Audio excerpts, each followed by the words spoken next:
आज हम समझेंगे कि हमारे बेसिक्स ऑफ आर्ट जो है क्या है। तो जिस तरीके से हमारा शरीर 5 तत्वों से बना है, उसी तरीके से हर कलाकृति या आर्ट वर्क 7 तत्वों से बनता है। तो ये है हमारे 7 तत्व: line, form, value, perspective, texture, colour, space and shape. तो सबसे पहला तत्व है हमारा लाइन, जो कि बहुत ही इम्पोर्टेंट है, क्योंकि लाइन से शेप, फॉर्म सब कुछ लाइन से ही बनता है, जिसको कि हम हिंदी में रेखा कहते हैं। दो बिंदुओं के बीच की जो दूरी होती है, इस डिस्टेंस को हम लाइन कहते हैं।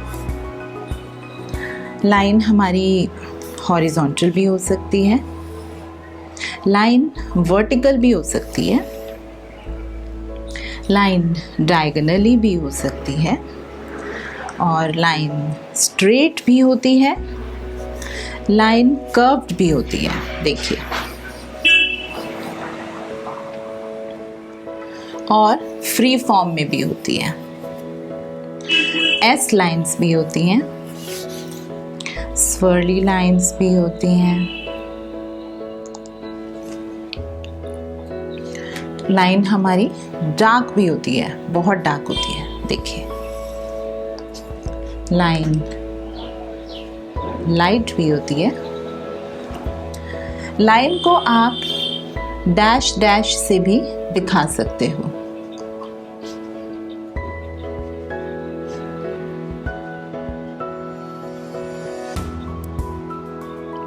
लाइन को आप डॉट डॉट से भी दिखा सकते हैं।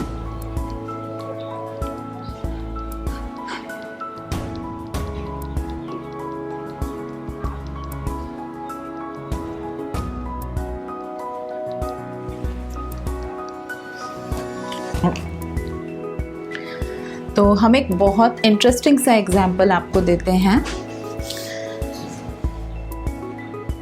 यहाँ से लाइन आपकी, ये भी एक तरह की लाइन है, शुरू हुई।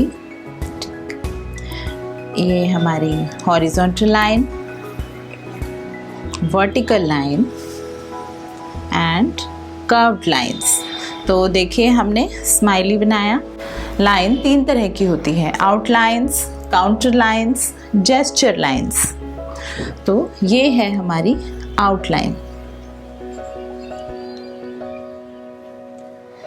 अब हम काउंटर लाइंस किन्हें कहते हैं? काउंटर लाइंस हम उन्हें कहते हैं जो हमें ऑब्जेक्ट को 3 डायमेंशनल फॉर्म देती है, जो हमारे ऑब्जेक्ट को 3 डायमेंशनल फॉर्म देती है। आउटलाइंस तो आप सब जानते हैं कि हमारी कोई भी हम ड्राइंग बनाते हैं तो उसकी ये जो आउटलाइन है, इसको हम आउटलाइन कहते हैं। हमको एक शेप देता है। आउटलाइन हमारी शेप्स को निखारता है, और ये आउटलाइन आपकी बोल्ड भी हो सकती हैं, आउटलाइंस आपकी रफ़ भी हो सकती हैं, स्मूथ भी हो सकती हैं, डार्क भी हो सकती हैं, लाइट भी हो सकती है। डैशेस में भी आप दिखा सकते हो और डॉटेड में भी दिखा सकते हो। तो ये है हमारी आउटलाइंस, ये हमारी शेप्स को निखारता है। अब है काउंटर लाइंस। अब हम समझते हैं, इसी में हम समझते हैं कि काउंटर लाइंस किन्हें कहते हैं। अब अगर हम इसमें एक वर्टिकल लाइन ड्रॉ कर दें और हम शेप के अकॉर्डिंग लाइंस खींचें, शेप के अकॉर्डिंग, जैसे यहाँ पर राउंड शेप है तो आप इसके अकॉर्डिंग लाइंस खींचते जाएंगे।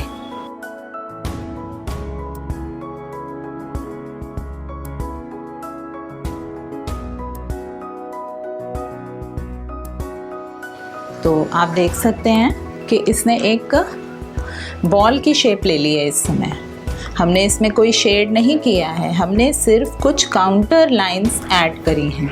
काउंटर लाइंस हमारी ऑब्जेक्ट को 3D फॉर्म देता है।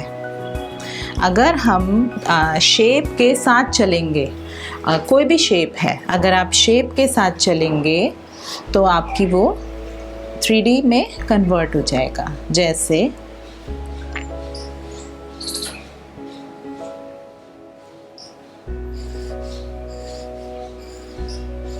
तो ये एक और एग्जाम्पल है हमारा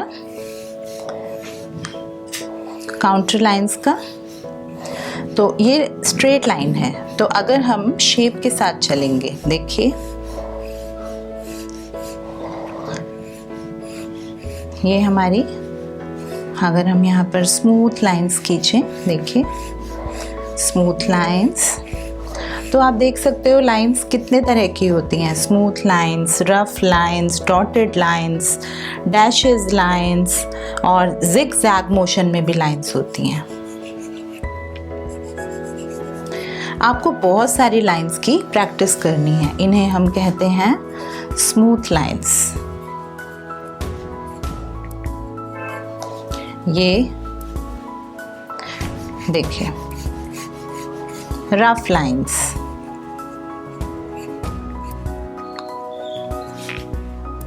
और काउंटर लाइंस को अगर आप क्रॉस काउंटर भी बोलते हैं। अगर आप इसे अपोजिट डायरेक्शन में शेड करेंगे, लाइंस खींचेंगे, तो ये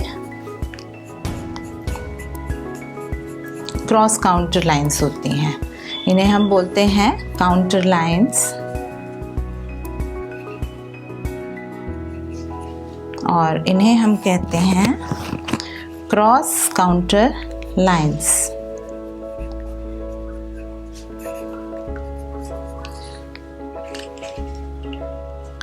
अब हम समझते हैं कि जेस्चर लाइंस क्या होती हैं।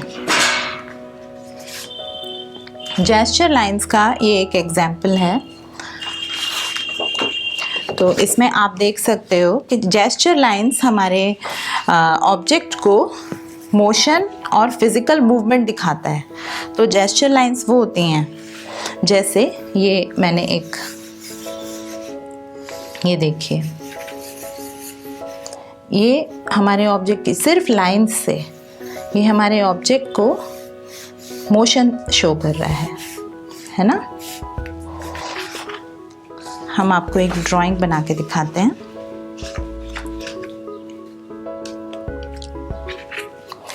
जैसे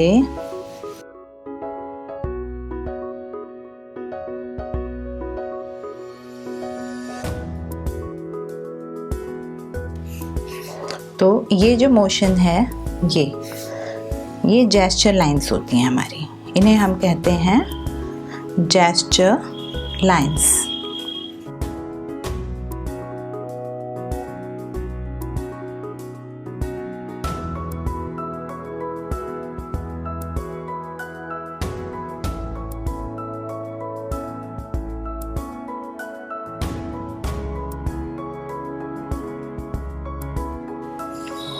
तो आपको यहाँ पर मोशन नज़र आ रहा है कि ये बंदा ऊपर की साइड ऐसे खड़ा है, और सिर्फ एक ही लाइन से आप इस मोशन को यहाँ पर दिखा सकते हैं।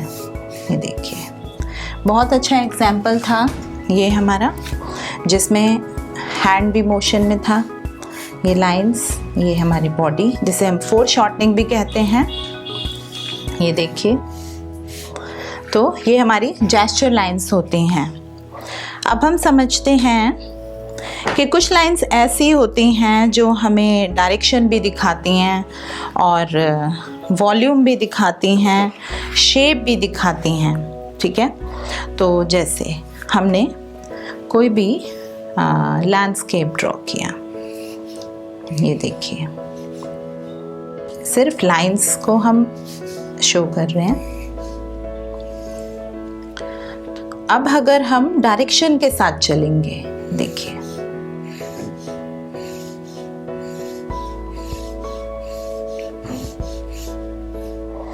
ये इस तरह की डायरेक्शन थी। अब आप इधर से मूव कीजिए तो ये अलग अलग तरह की लाइंस होती हैं।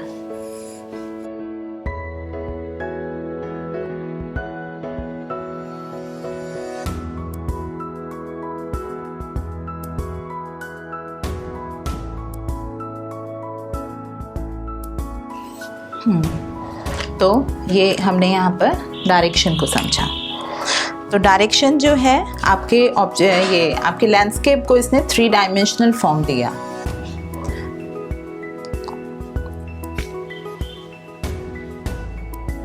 और जब आपकी लाइन बहुत पतली होगी, बहुत पतली, तो आप समझते हो जैसे हमने ये सर्कल ड्रॉ किया, तो यहाँ पर अगर हम मिड टोन दिखाएंगे, जब आपकी लाइंस आप बहुत पतली दिखा रहे हैं, बहुत पतली, लाइट सोर्स है हमारा यहाँ से, लाइट सोर्स अगर यहाँ पर है तो यहाँ पर हमारी लाइट लाइंस होंगी, है ना, ऑब्जेक्ट पर लाइट लाइंस होंगी। और यहाँ पर हमारी बहुत डार्क लाइंस होंगी क्योंकि यहाँ पर डार्क होगा, है ना। तो आप लाइंस से कुछ भी ड्रॉ कर सकते हैं।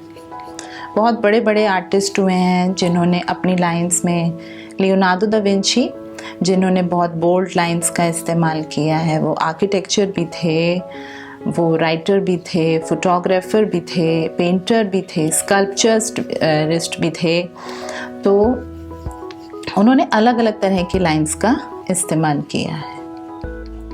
बहुत सारे आर्टिस्ट हैं, आप उनको सर्च मार सकते हो और आप उनको देख सकते हो कि हर आर्टिस्ट ने, जो हमारे जो ग्रेट आर्टिस्ट हुए हैं, उन्होंने अलग अलग तरह की लाइंस का इस्तेमाल किया है। तो जो लाइट लाइंस होती हैं, लाइट लाइंस लाइट सोर्स को दिखाती हैं, ठीक है।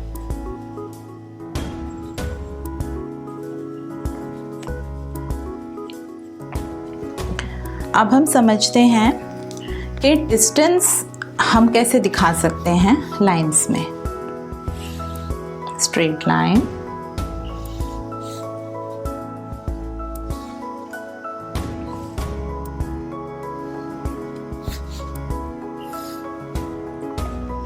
यहाँ पर हम एक स्ट्रेट लाइन खींचते हैं और हम वैसे ही लाइंस के साथ चलते हैं।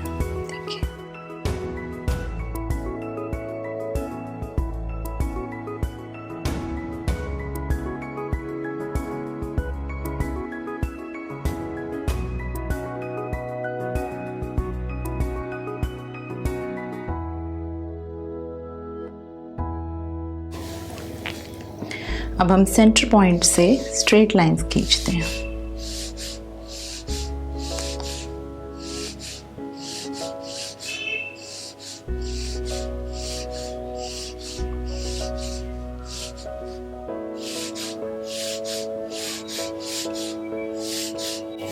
आपको इस तरह से लाइंस की प्रैक्टिस करनी है, स्ट्रेट लाइंस।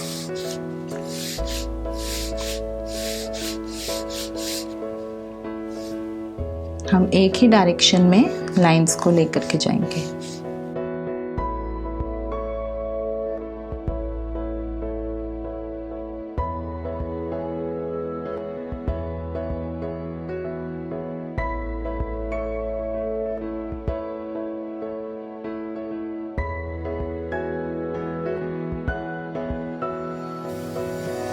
हम कुछ लाइंस को डार्क कर देते हैं।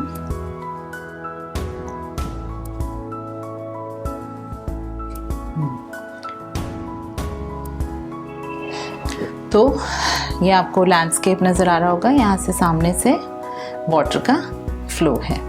तो इस तरह से हम लाइन से डिस्टेंस दिखाते हैं, बट लेकिन उसमें जब हम डिस्टेंस दिखाते हैं तो उसमें लाइंस डिसअपीयर हो जाती हैं, बिकॉज यहाँ पर डिस्टेंस नज़र आ रहा है। तो हमें अपनी लाइंस को ऑर्गेनाइज करना है।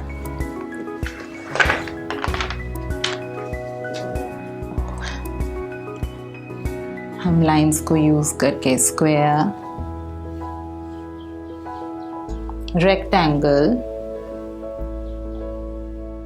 circle, oval,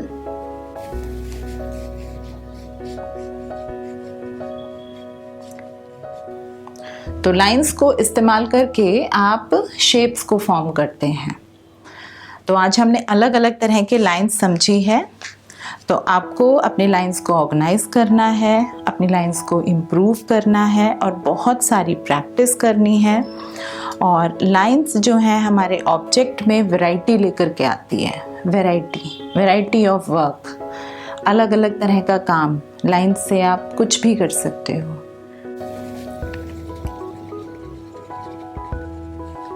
ये हमारी डैश लाइंस हैं।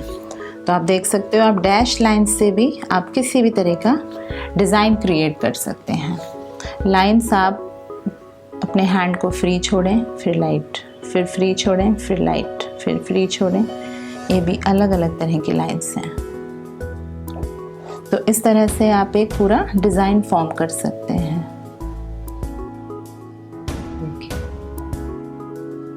शेप्स, फॉर्म, वैल्यू, पर्सपेक्टिव क्या है? तो पिछली क्लास में हमने समझा था कि लाइंस किसे कहते हैं। तो अब हम देखेंगे कि लाइंस की हेल्प से हम शेप्स कैसे बनाते हैं।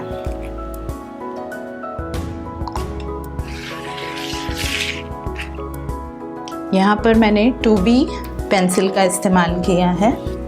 आप नॉर्मल ड्राइंग के लिए 2B का यूज़ कर सकते हो। तो शेप्स हम किसे कहते हैं? जब एक लाइन बंद होती है तब एक शेप क्रिएट होती है। जैसे ये देखिए, यहाँ से हमने लाइंस शुरू की और अब हम इसे बंद करते हैं। तो ये हमारा एक सर्कल बन गया। और देखते हैं स्क्वायर,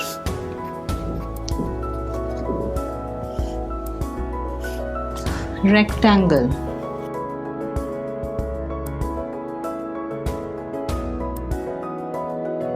ट्रेपेजियम। तो ये हमारी 4 बेसिक शेप्स हैं जिनसे हम सब कुछ बना सकते हैं। ह्यूमन स्ट्रक्चर, कोई भी हम कुछ भी ड्रॉ कर रहे हैं तो हमारी जो 4 बेसिक शेप्स हैं ये हमारी हेल्प करती हैं। बड़ी से बड़ी ड्राइंग बनाने में ये 4 बेसिक शेप्स हमारी मदद करती हैं और इन्हें हम 2 डायमेंशन में काउंट करते हैं।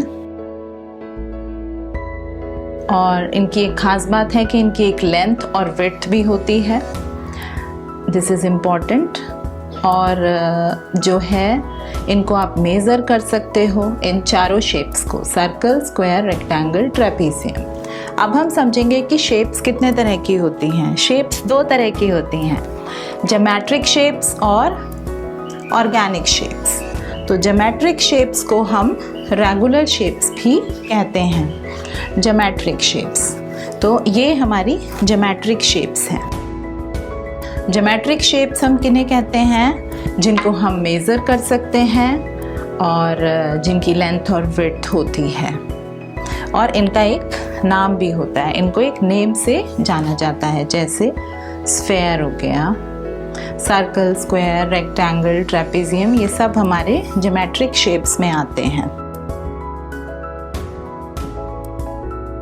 ट्रेपेजॉइड, स्फेयर,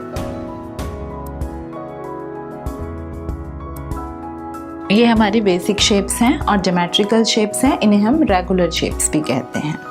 अब हम समझेंगे ऑर्गेनिक शेप्स क्या होती हैं। ऑर्गेनिक शेप्स वो होती हैं जिनका कोई आकार नहीं होता। ऑर्गेनिक शेप्स जिनका कोई आकार नहीं होता और ये हमें प्रकृति में बहुत आसानी से मिल जाती हैं। जैसे ये ऑर्गेनिक शेप है,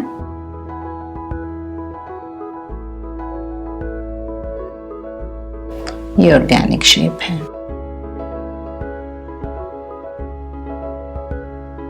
ये ऑर्गेनिक शेप्स हैं। तो ये हैं हमारी ऑर्गेनिक शेप्स। अब हम समझते हैं कि फॉर्म किसे कहते हैं। फॉर्म हम कहते हैं जैसे सर्कल से आप स्फेयर बना रहे हो, जैसे ये सर्कल है। अब हम समझते हैं फॉर्म। जैसे सर्कल से आप स्फेयर बनाओगे, कैसे बनेगा सर्कल से स्फेयर? अगर हम इसमें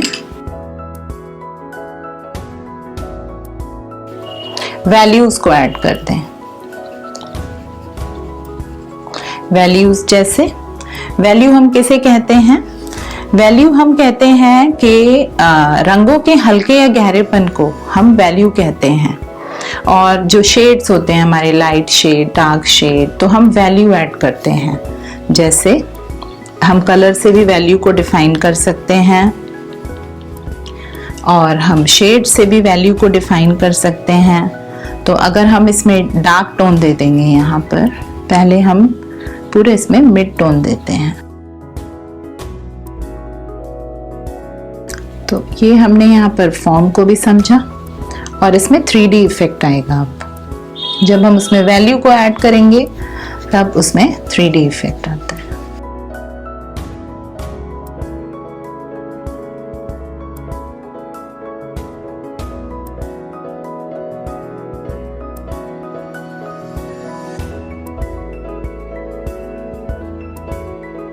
जब आप किसी भी ऑब्जेक्ट में वैल्यूज को ऐड करते हो, आप टोन्स को ऐड करते हो, तो उसमें 3D इफेक्ट आ जाता है।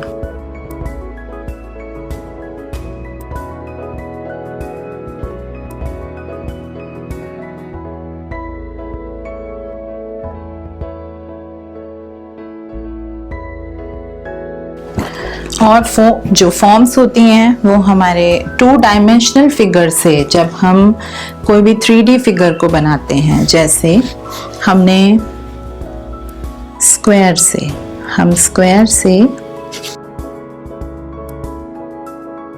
अगर हम क्यूबॉइड बनाएंगे तो आप देख सकते हो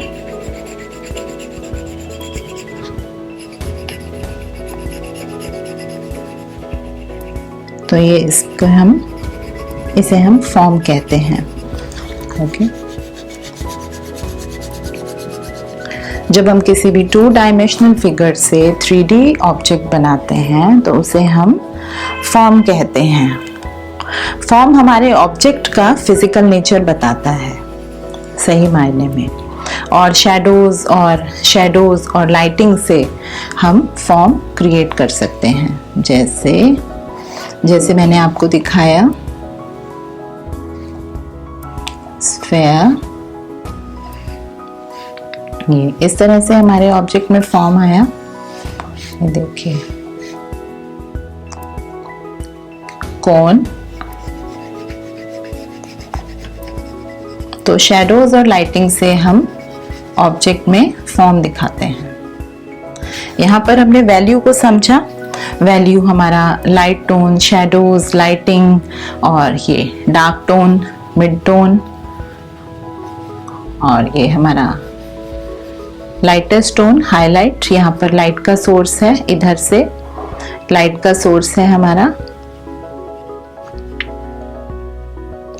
तो इस तरह से हम किसी भी ऑब्जेक्ट में वैल्यू को दिखा सकते हैं।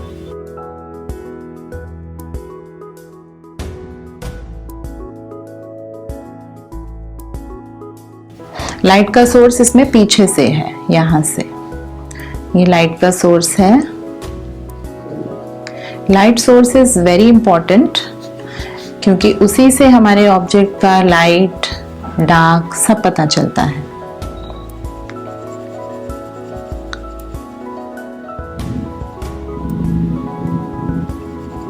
ये हमने डार्केस्ट टोन दे दिया है सेंटर में, क्योंकि पीछे से लाइट पड़ रही है, तो ये जो एरिया है, ये एरिया और ये एरिया, यहाँ पर हमारी लाइट आएगी।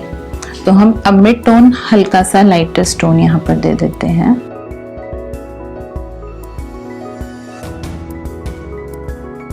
आप इसे स्मच भी कर सकते हो, तो आप इजीली, अभी बिगिनर्स हैं तो आपको इजीली समझ में आएगा। और अगर पीछे से लाइट सोर्स है तो इसकी जो शेडो है, कास्ट शेडो बोलते हैं हम इसे, ये यहाँ पर पड़ेगी।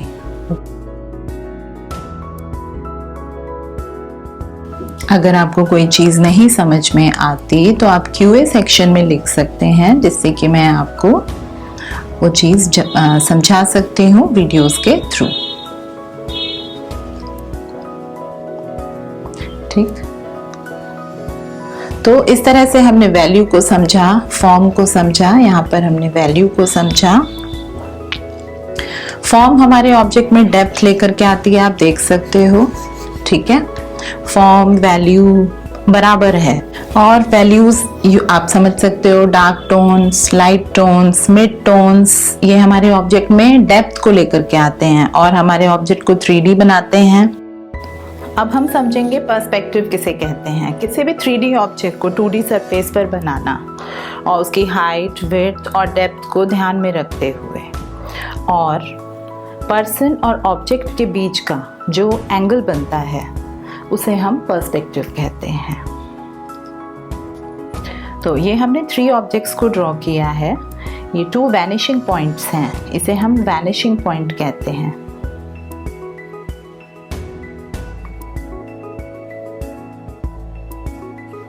ये हॉरिजॉन्टल लाइन है, वैनिशिंग पॉइंट 1, वैनिशिंग पॉइंट 2। एक पॉइंट ऑफ व्यू किसे कहते हैं? पॉइंट ऑफ व्यू जहाँ से हम ऑब्जेक्ट को देख रहे हैं, तो उस पॉइंट को हम पॉइंट ऑफ व्यू कहते हैं। वैनिशिंग पॉइंट किसे कहते हैं? वैनिशिंग पॉइंट हम कहते हैं जहाँ से सारी पर्सपेक्टिव लाइंस जाकर के मिलती हैं, उसे हम वैनिशिंग पॉइंट कहते हैं। जैसे ये सारी लाइंस यहाँ पर जाके मिल रही हैं,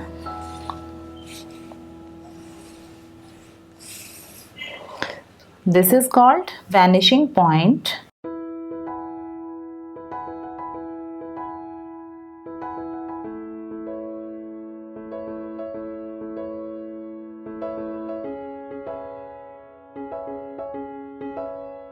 ये हमारा वैनिशिंग पॉइंट है।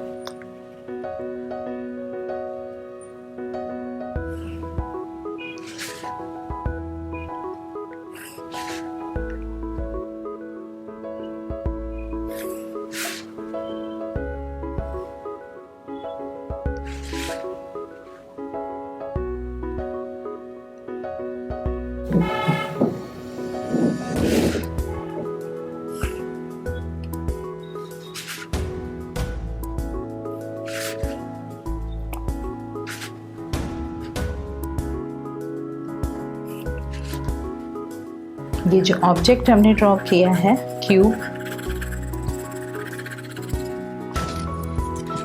अगर आप यहाँ पर एक स्क्वायर ड्रॉ करते हैं और आप इसको इस वैनिशिंग पॉइंट से ज्वाइन कर देते हैं, इस तरह से आप ऑब्जेक्ट्स को 3D ऑब्जेक्ट्स में कन्वर्ट कर सकते हैं।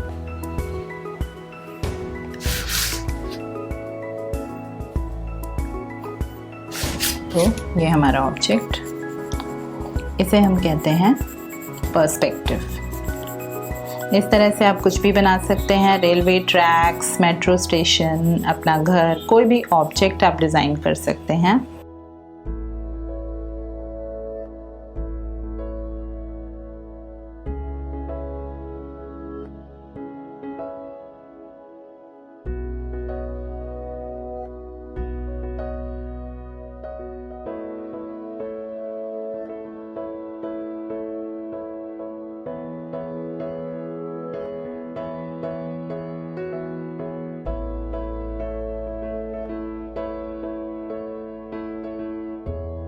इस तरह से आप सर्कल भी बना सकते हैं।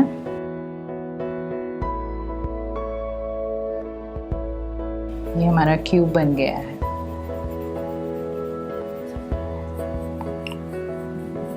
तो पर्सपेक्टिव की हेल्प से आप कोई भी ऑब्जेक्ट को उसके हाइट, विड्थ और डेप्थ के साथ ड्रॉ कर सकते हैं।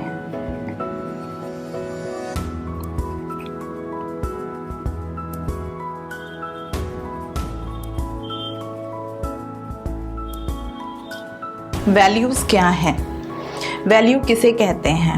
वैल्यू टोन्स को भी कहते हैं, और ये हमारा बहुत ही इम्पोर्टेंट एलिमेंट है। ये हमारे ऑब्जेक्ट में वैल्यू ऐड करता है, उसमें डेप्थ लेकर के आता है। तो इसको हम डिफ़ाइन कैसे करते हैं? रंगों के हल्के या गहरेपन को हम टोन्स कहते हैं। ये हमें किसी भी रंग में, अगर आप रंग की बात करें तो किसी भी रंग में सफ़ेद या काला रंग मिलाने से प्राप्त होते हैं। जिस तरह से आप शेड कार्ड में जो है 9 वैल्यू स्केल होता है हमारा, तो इसमें आप सबसे डार्क शेड यहाँ पे आएंगे, 3 डार्क टोन्स, और इधर मिडल टोन्स, और यहाँ पे सबसे लाइट शेड्स आएंगे हमारे।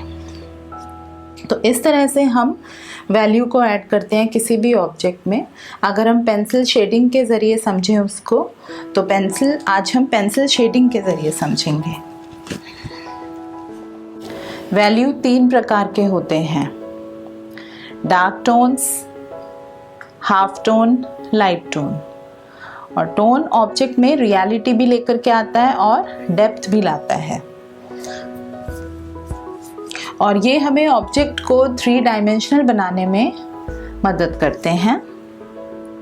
और इसकी वजह से हमें ऑब्जेक्ट की सही क्वालिटी का पता चलता है। हमारे आसपास आपको बहुत अलग अलग तरह के टोन्स देखने को मिलेंगे। जैसे आप प्रकृति का एग्जाम्पल ले लो, जैसे आसमान में आपको ब्लूई कलर के बहुत अलग अलग तरह के टोन्स देखने को मिलेंगे। आप पेड़ों का एग्जाम्पल ले सकते हो, पत्तियों का एग्जाम्पल ले सकते हो। आप हरे ही रंग के कितने अलग अलग तरह के टोन्स आप पत्तियों में देखते हो। तो ये बहुत अच्छा एग्जाम्पल है। अगर आप एक पौधे के लीव्स को अगर आप देखोगे तो उसमें आपको अलग अलग तरह के हरे कलर के टोन्स आपको मिलेंगे, फूलों में, पत्तियों में, आसमान में। तो अब हम स्टडी करते हैं टोन चार्ट।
फ़र्क नज़र आ रहा होगा आपको। ये सबसे डार्क टोन है, ये थोड़ा सा उससे लाइट है, और ये उससे थोड़ा सा लाइट है। तो ये हमारे सबसे डार्क टोन्स होते हैं, 3 डार्क टोन्स।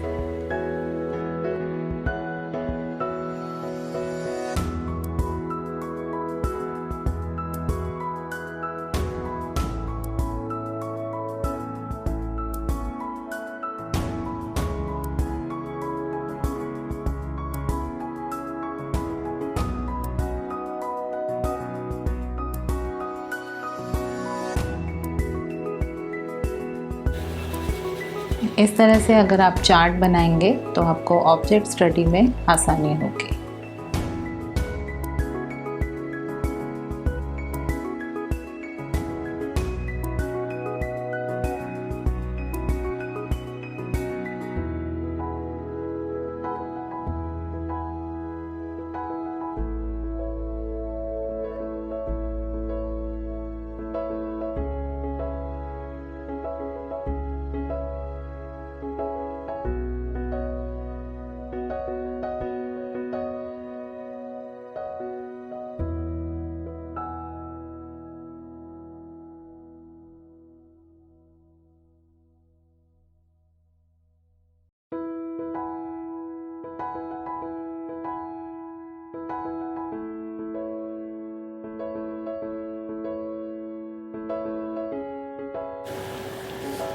ये 3 मिडल टोन्स।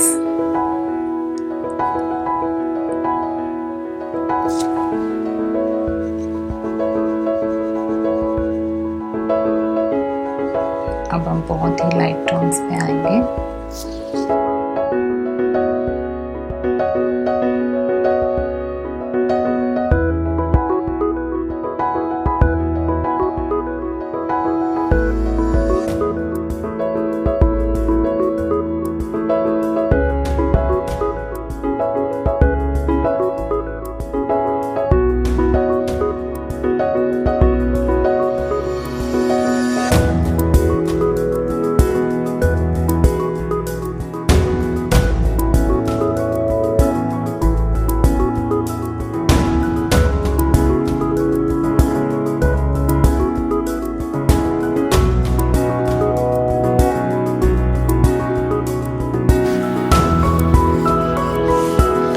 और ये हमारे 3 लाइट टोन्स हैं।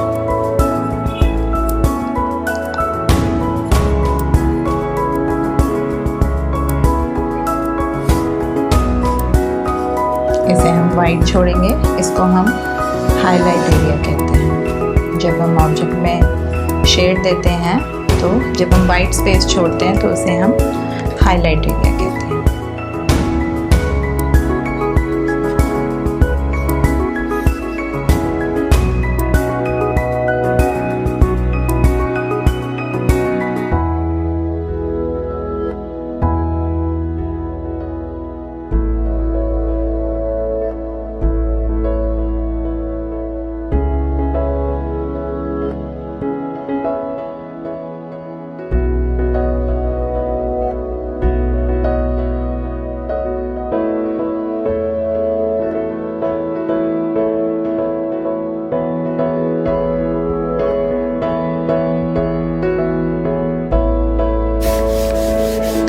इस तरह से भी आप टोन्स को स्टडी कर सकते हो, आपको अलग अलग टोन्स का पता लगेगा उसमें।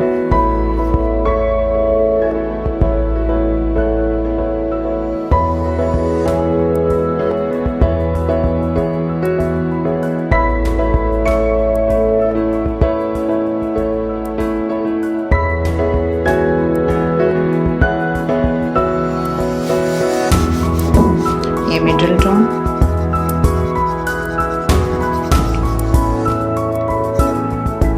Dark tone, mid tone. इसके बाद हम यहाँ पर थोड़ा सा टोन में वेरिएशन ला सकते हैं। लाइट टोन, अभी भी यहाँ पर टोन्स डिफर कर रही हैं। लाइट टोन्स,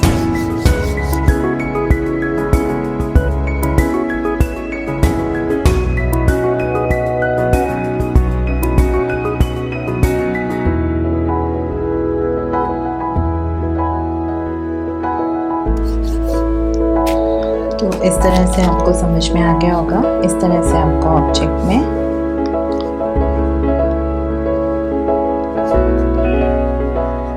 बाकी हाईलाइट एरिया। तो ये था हमारा 9 वैल्यू स्केल। इस तरह से आपको वैल्यूज़ की समझ होगी। तो अगली क्लास में हम समझेंगे कि वैल्यू किस तरह से हम ऐड करते हैं किसी भी ऑब्जेक्ट में।